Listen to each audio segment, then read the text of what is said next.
Hai Sobat Lentera, senang sekali Tera News kembali hadir menyapa Anda dengan membawakan sederet informasi terhangat dan inspiratif. Dan inilah Tera News selengkapnya. Kita mulai dari Kabupaten Madiun, Jawa Timur, Sobat Lentera. Kejaksaan Negeri Kabupaten Madiun, Jawa Timur memusnahkan barang bukti dari 51 kasus yang ditanganinya selama ini. Barang bukti narkotika yang masih mendominasi dalam pemusnahan tersebut.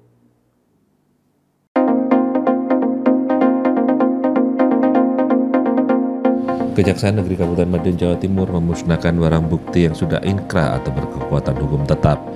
Barang bukti tersebut berasal dari 51 perkara yang ditangani Kejari Kabupaten Madiun selama periode bulan Desember 2004 hingga dengan bulan Mei 2025. Barang bukti yang dimusnahkan diantaranya narkotika, obat-obatan, dokumen, pakaian elektronik, senjata tajam, perkakas, serta alat hisap hingga gergaji mesin. Dari perkara mulai dari penyalahgunaan narkoba hingga pidana umum yang paling mendominasi adalah perkara narkotika. Barang buktinya adalah 3.208,45 gram sabu serta 5.159 butir pil double L. Dari kegiatan seksi pemulihan aset dan barang bukti, itu kegiatan rutin kami untuk melakukan pemusnahan barang bukti yang inkrah perkara tindak pidana umum. Ini untuk periode dari bulan Desember 2024 sampai dengan bulan Mei 2025. Itu jumlahnya ada 51 perkara, barang bukti yang beragam. Mayoritas tadi adalah perkara narkotika dan kesehatan. Jenis barang bukti itu ada sabu, kemudian LL, kemudian ada alat-alat untuk konsumsi narkotika, dan pakaian, ada elektronik, ada handphone, flash disk, perangkat komputer dan lain sebagainya. Kemudian ada juga senjata tajam, terus ada peralatan lain itu semacam gerinda, kemudian gergaji listrik dan lain sebagainya. Intinya kami tadi usahakan untuk memastikan barang-barang bukti tersebut sudah tidak dapat dipergunakan.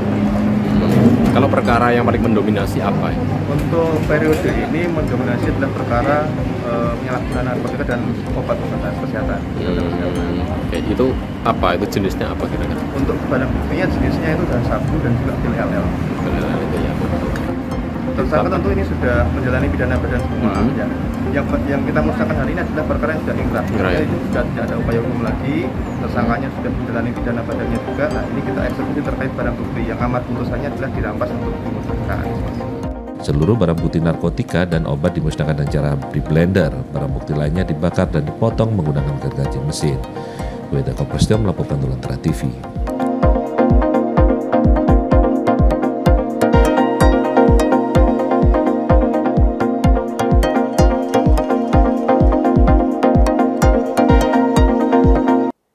Kita ke berita selanjutnya, sambut kedatangan jamaah haji dari Tanah Suci, PPIH Debarkasi Surabaya melakukan berbagai persiapan, terutama terkait aspek kesehatan dengan mencegah penyebaran penyakit menular, termasuk COVID-19. Tim medis akan disiagakan untuk mengawal jemaah sejak tiba di Bandara Juanda hingga menuju asrama haji Sukolilo, Surabaya.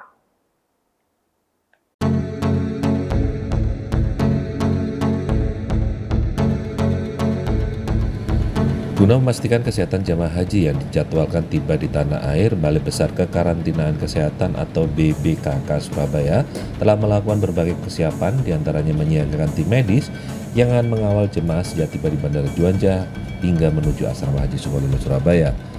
Kesiapan yang dilakukan untuk antisipasi potensi penyebaran penyakit, termasuk diantaranya penyebaran COVID-19, mengingat temuan kasus di beberapa negara. Menurut Rosidi Roslan, Kepala BBKK Surabaya, tim medis yang disiagakan terdiri dari 1 dokter dan 1 perawat yang akan naik pesawat sebelum jamaah turun untuk melakukan pemeriksaan awal. Selain itu, 1 petugas juga akan memeriksa sanitasi pesawat untuk memastikan kebersihan dan keamanan para jamaah haji yang baru tiba di tanah air tersebut.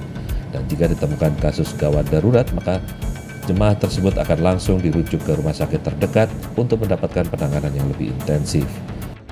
Situasi COVID sendiri bagaimana? Pak, ini saat ini di beberapa negara sendiri kan mengalami ada yang melonjak kasus COVID-nya. Ya, salah satunya kita mengetahui secara dini ya. Nah, jadi seluruh pelaku perjalanan luar negeri yang lewat Juanda kita akan screening, kemudian kita lihat ya melalui suhu tubuh ya.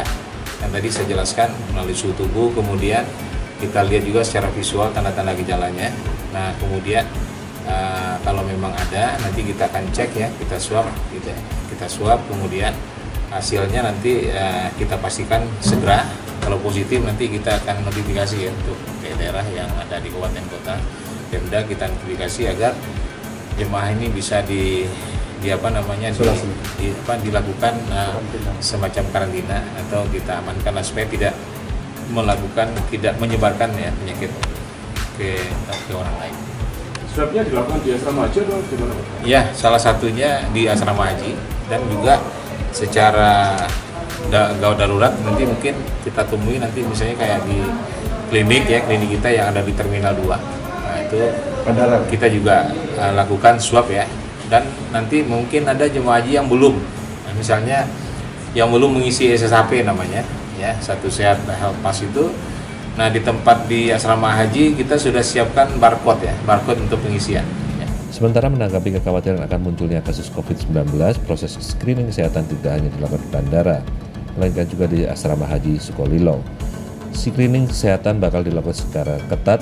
Bahkan apabila dibutuhkan, jemaah haji yang menunjukkan gejala akan dilakukan swab, dan apabila dinyatakan positif, proses karantina akan dilakukan di wilayah masing-masing asal jemaah haji tersebut.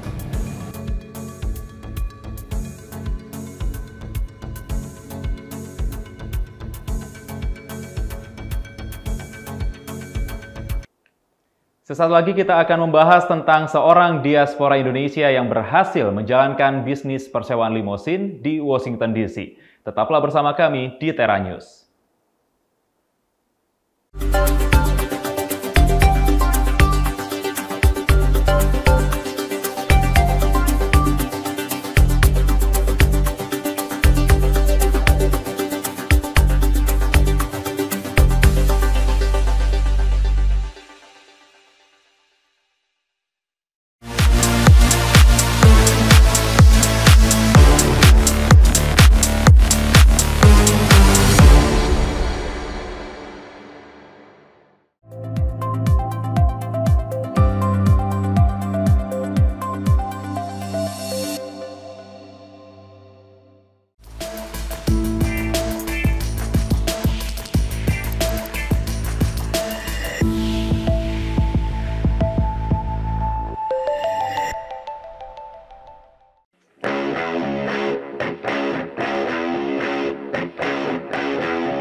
Terima kasih Anda masih bersama kami di Tera News. Sobat Lentera, di tengah inflasi, mayoritas bisnis limusin dan mobil sewa berpengemudi lainnya di Amerika Serikat merugi.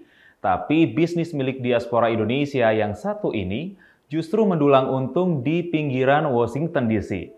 Nah, bagaimanakah kiat-kiatnya bisa berhasil seperti ini? Berikut kami hadirkan liputannya untuk Anda dari tim VOA.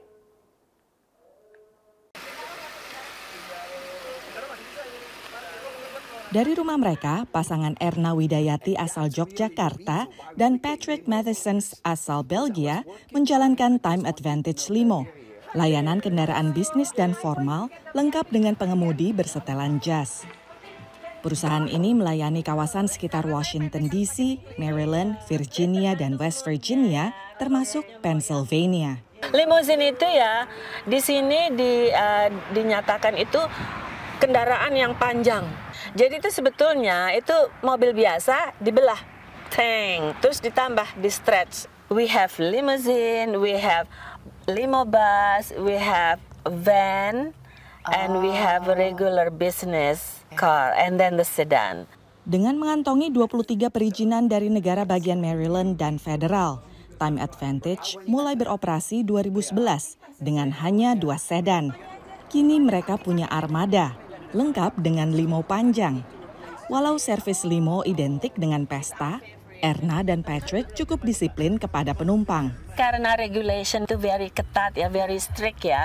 Jadi kita nggak bisa ada yang open, we don't do that. Okay. Karena resiko kecelakaan atau itu lebih tinggi. Kita senang yang safe and fun, you know. Klien pun beragam, termasuk pangkalan militer dan perusahaan besar. Itu kira-kira 40% dari bisnis kita adalah private school. Saat ini Time Advantage memiliki 12 kendaraan pemirsa. Mungkin yang paling terkenal ini adalah Stretch Limo, tapi sebetulnya ada yang lebih populer lagi pemirsa, yaitu Limo Bus. Nah, Limo Bus ini bisa muat 14 orang pemirsa. Yuk kita lihat dalamnya kayak apa. The reason why I designed it this way is we do a lot of long trips to New York and stuff, and we do a lot of business people lately. So in the morning when we drive them to New York, they're sitting on the tables, they have outlets there for their laptops, and they are doing their work. Then in New York, they do their business meeting, and in the late afternoon, we drive them back, and they sit in the back here and have some refreshments. With COVID, we had a very difficult time. We had to go into a retirement account, but we survived. We survived and other businesses closed. So now we have this whole area because they have nobody else to go to. And we kept our prices below, below competition because we want people have a good time. Andrea Howe sudah menggunakan jasa mereka selama 10 tahun. I feel like they really care about their clients. They're not just a big corporation. They really have that personal relationship. They bend over backwards to make sure that they can do the times that you need. You get that kind of family experience. They don't just treat you as a customer. You kind of become family. Dari Hagerstown, Maryland, Aryatna Budianto, Ronan Zakaria, dan Irfan Ihsan, VOA. Sobat Lentera, pecinta kopi di San Francisco Bay Area kini dapat merasakan nikmatnya kopi tubruk Indonesia di kafe Kedai Kopiku. Dengan menyajikan kopi asli dari petani Indonesia serta pemanis gula aren dan pandan, kafe ini mencoba untuk lebih memperkenalkan hasil alam Indonesia kepada warga Amerika setempat. Pada awal pertama kali kita buka coffee shop ini, hari pertama kita cuman menghasilkan $100 hari itu. Kita berempat menangis bersama dan bertanya-tanya apakah ada harapan ya ke depannya. Ternyata pecinta kopi di San Francisco Bay Area menanggapi positif kehadiran Kopiku, kedai kopi yang menyajikan kopi Indonesia. Menurut Amanda Cinitra, salah satu pemiliknya, kini mereka dapat meraup penjualan $600 hingga $700 per hari, bahkan lebih besar di akhir pekan. Kita menyuguhkan single origin, kopi dari Indonesia. Jadi karena saya sadar ya ketika saya berkecimpung di dunia kopi di Amerika, ketika saya berbicara dengan orang-orang di sini, mereka selalu punya persepsi kopi Indonesia itu robusta. Kopi Indonesia itu kurang enak. Kopi yang murah, yang curah, yang dipakai oleh brand-brand yang memakai banyak sirup di kopinya. Membidik pangsa pasar pecinta kopi sejati yang mencari kopi spesial, Kopiku juga ingin mempromosikan Indonesia. Memakai biji kopi Beaneka, perusahaan pemanggangan kopi yang mereka dirikan sebelumnya, Kopiku hanya memakai kopi yang dibeli langsung dari petani di Indonesia. Jadi selain kopi, saya juga dan partner kita bertujuan untuk promosi budaya Indonesia, kuliner Indonesia, tempat-tempat travel di Indonesia. Jadi itu juga untuk mengangkat nama Indonesia secara keseluruhan melalui kopi. Kedai kopi yang terletak di pusat kota San Francisco ini juga menyajikan camilan khas Indonesia seperti arem-arem dan kopi tubruk. Jadi kita mau promosi gitu. This is cara orang Indonesia minum kopi. Simple, nggak perlu mesin, air, dan kopi jubur. Yang juga berbeda, kopi yang ditawarkan tidak memakai banyak sirup. Mereka hanya memakai sirup gula aren dan pandan yang dibuat sendiri. Stephanie Lil, warga Amerika yang baru pertama mencoba kopi pandan, dibuat terkejut dengan rasanya. It's got that roasty, melty flavor that you want in a coffee.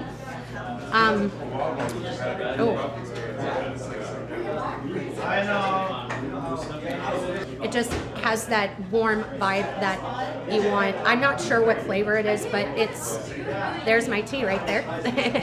And it just has a warm feeling. It's good stuff.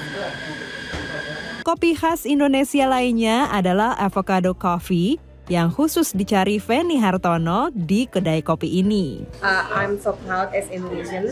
Bangga banget karena orang Amerika itu suka sekali minum kopi, dan kopi Indonesia sangat terkenal juga ya. Diakui Amanda, setiap hari selalu ada pelanggan yang memberikan apresiasi sehingga ia yakin kopi Indonesia akan semakin dikenal di Amerika.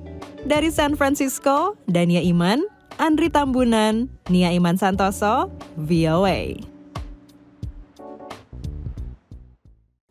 Sobat Lentera, sesaat lagi kita akan membahas tentang kasur pintar yang dapat membantu pengguna kasur tersebut tidur dengan nyenyak. Jadi tetaplah bersama kami di Tera News.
Anda masih bersama kami di Tera News, Sobat Lentera. Bagi sebagian orang, tidur nyenyak di malam hari terkadang sulit dicapai. Tapi kali ini ada beragam perangkat teknologi termasuk kasur pintar yang dapat melacak pola tidur dan membantu penggunanya untuk mendapatkan data untuk bisa tidur secara lebih baik. Berguling dari satu sisi ke sisi lainnya atau terbangun di tengah malam. Manusia menghabiskan sekitar sepertiga dari hidup mereka untuk tidur atau mencoba tidur. Teknologi pelacakan tidur mungkin membuka pemahaman mengenai apa yang membuat mereka tetap terbangun. 8 Sleep menjual apa yang disebut sebagai kasur pintar. Sensor piezoelektrik pendeteksi getaran diletakkan di dalam alas kasur. They act almost like a stethoscope, where it's picking up on all the different vibrations at the different frequencies that your body is emitting throughout the night. Algoritma mengolah data sepanjang malam berdasar informasi suhu tubuh, jumlah napas, seberapa sering berguling, dan detak jantung saat istirahat. Paginya, para pengguna bisa mengecek aplikasi tidur ini untuk melihat bagaimana mereka melakukan berbagai tahapan tidur. Luisa Nicola, ahli saraf dan pelatih kinerja otak yang bermitra dengan 8 Sleep mengatakan, kebangkitan pelacak tidur berbentuk jam tangan, cincin, dan kasur pintar memberi pengguna informasi berharga mengenai kesehatan tidur mereka. You had 15 tosses and turns. We noticed that you got up during the night, so then you can really, gauge an understanding of, you can break apart your sleep and figure out what's going on during those 8 hours. Misalnya, menurut data 8 Sleep, orang tidak bisa tidur nyenyak dengan hewan peliharaan ada di tempat tidur seperti yang mereka kira. Meski mereka tidur sedikit lebih lama, tapi kualitas tidurnya lebih rendah. The pet in the bed is to have an impact, probably because the pet is also moving during the night. And we see the same with partners. So when you're sharing the bed with someone, people who go to bed together and get out of bed together, they will sleep better. Di masa depan, perusahaan 8 Sleep berharap akan dapat menambahkan lebih banyak sensor pada kasurnya untuk mendeteksi perubahan pada tubuh setelah tidur, yakni informasi yang mungkin menunjukkan adanya potensi masalah kesehatan dari sang pengguna.